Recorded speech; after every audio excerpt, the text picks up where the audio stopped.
How to win a major contract. Hello, I'm Ken Robinson and welcome to my sales and marketing show brought to you by kenrobinson.com. Well, the pandemic has had a major impact on most businesses. And whether you're based in Australia or overseas, you've probably lost a great deal of money. And 2021 could mean the difference between you recovering that income or not. So on today's show, I'm going to reveal to you how I helped a client win a $1.5 million contract while competing against 25 other competitors. Now, normally in a video like this, I would give you several key points and try and justify my argument. But in today's show, we're actually joined by one of my clients who actually helped win a $1.5 million contract. His name is Peter Deal, and he's going to take us back on his journey of working with me and what he has learnt. He's a traditional corporate businessman, and over the years I've worked with him. He's found what I've said challenging, but he's got some feedback on what is possible when you look outside the square and do something entirely different.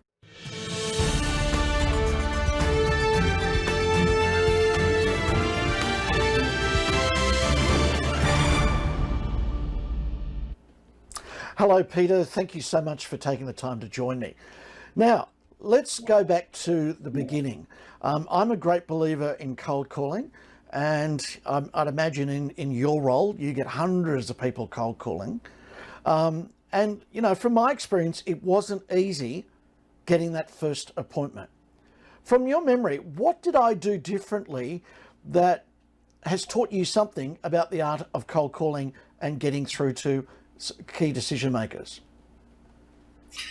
You rang in a very sort of friendly advisory tone of saying you saw us at the trade show and you've thought about it and you've got some ideas that you think could really help us. So that came across as though you're on my side of the desk. No one else does that. Everyone else tells you how good they are and they're selling this.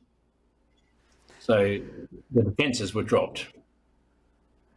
So from your experience, if you were teaching somebody cold calling, I mean, you must get hundreds of people ringing you every day, selling anything from telephones to electricity. What turns you off more than anything and makes you want to hang up the phone? You just sort of basic repeating the same spiel, not interested in me as a person at all. Yeah, if you're just another number to get through, then yeah, you don't feel this person's worth spending time with. Now, when we first met, you were competing against 25 other commercial builders for a major contract. And I suggested, and we ended up actually producing a series of newsletters for you. And I'm just going to bring one of these up on the screen here. The newsletters, I titled them Club Build, Leading Edge Hospitality Design and Construction Projects. And this is a story where I went off on behalf of Peter and interviewed Kumiala Memorial Sporting Club. And from that story, we learnt that Peter and his team, through their construction program, helped the club slash wages bill by 30%. Now, Peter, you, like me, have been in business for decades. When I first brought up the idea of doing a newsletter, what were your first thoughts and what made you decide to give it a go anyway?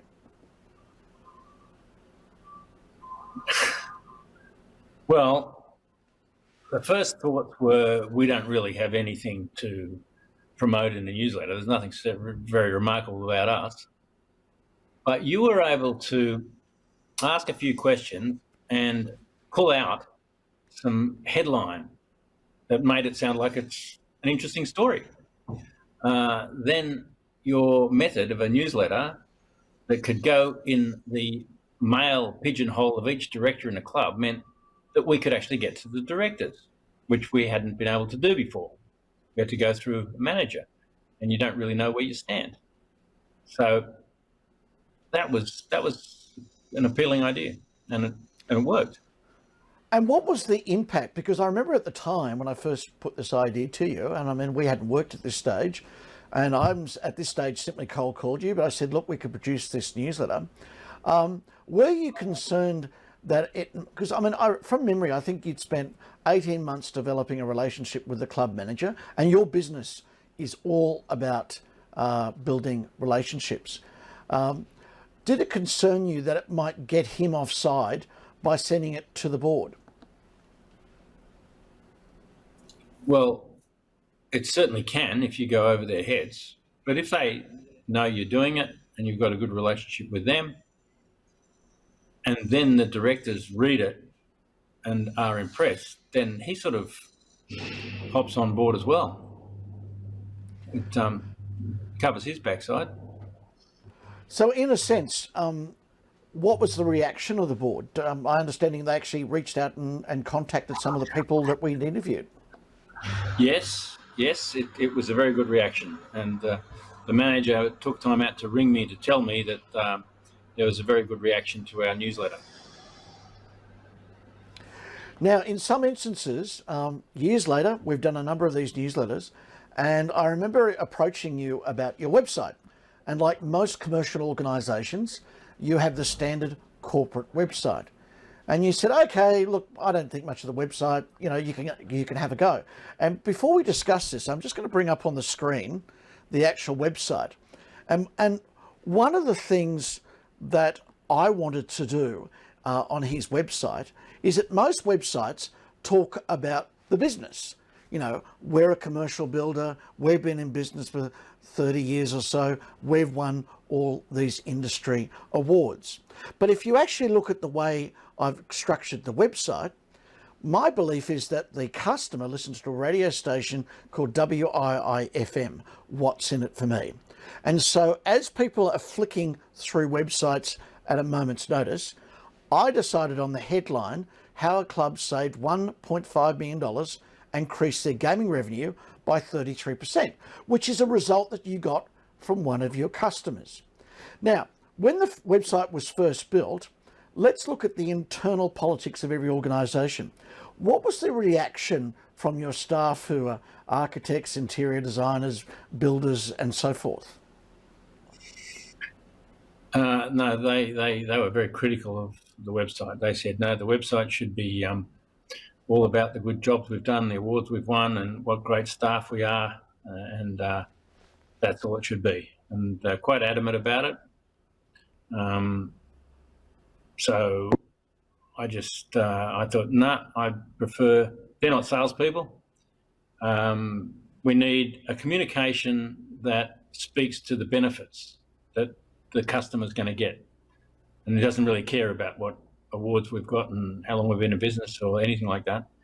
So yeah, that I was definitely convinced that you're right. Getting a website like that is a better approach. But I didn't really think websites mattered much in winning jobs.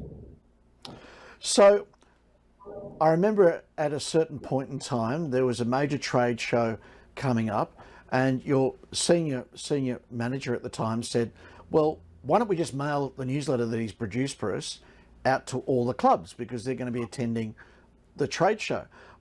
And that got a response.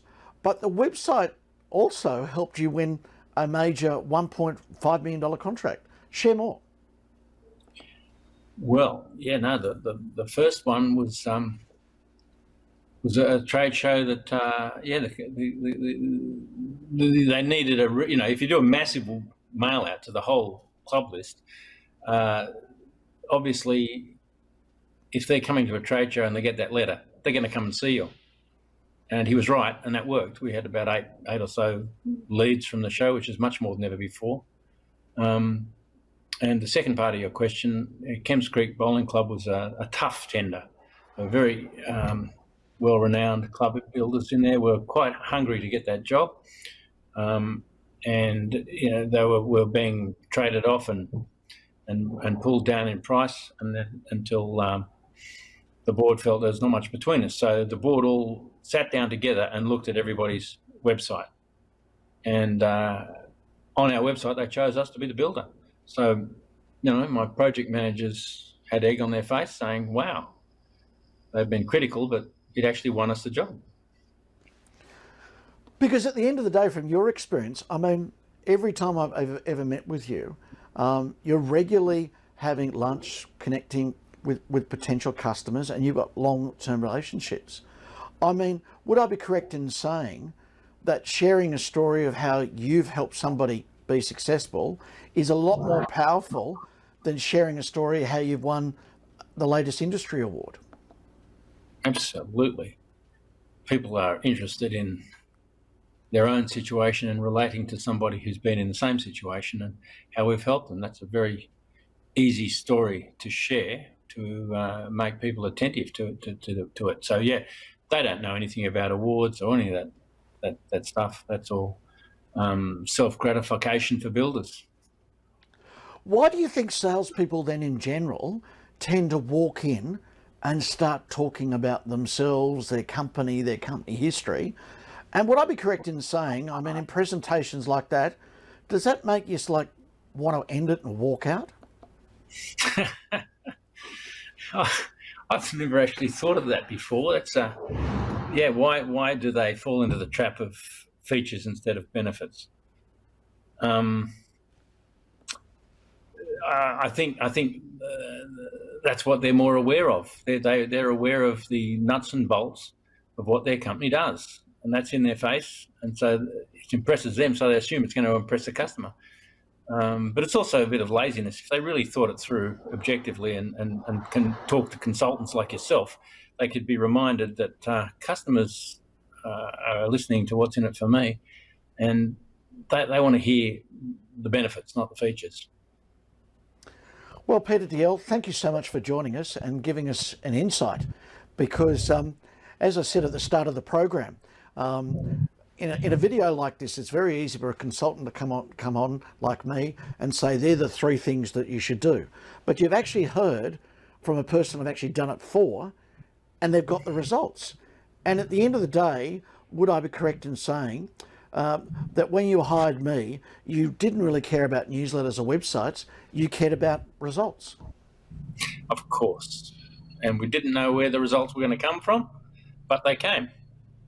It's through a relationship that keeps prodding me out of complacency into and resilient positivity. This is what you constantly need in business. Peter Dalziel, thank you so much for joining us, and I hope that you found it useful. And the next time you're looking at doing a presentation, looking at trying to win a contract, maybe instead of sending a brochure about how wonderful you are, maybe you could send a simple story, sharing a story of how you've helped somebody else be successful. I'm Ken Robinson. Thank you very much for joining us. And if you've enjoyed this video, can I ask you a favour? As it says here on the screen, could you simply click the subscribe button? Everybody who subscribes to my channel by clicking that button helps me get these videos out to more other business people, and that's my goal. I want to help as many business people make as many sales as possible, because I, like many others, have suffered by the pandemic, and that's the purpose of this show, is to help you with your sales and marketing needs. I'm Ken Robinson. Until next time, bye for now.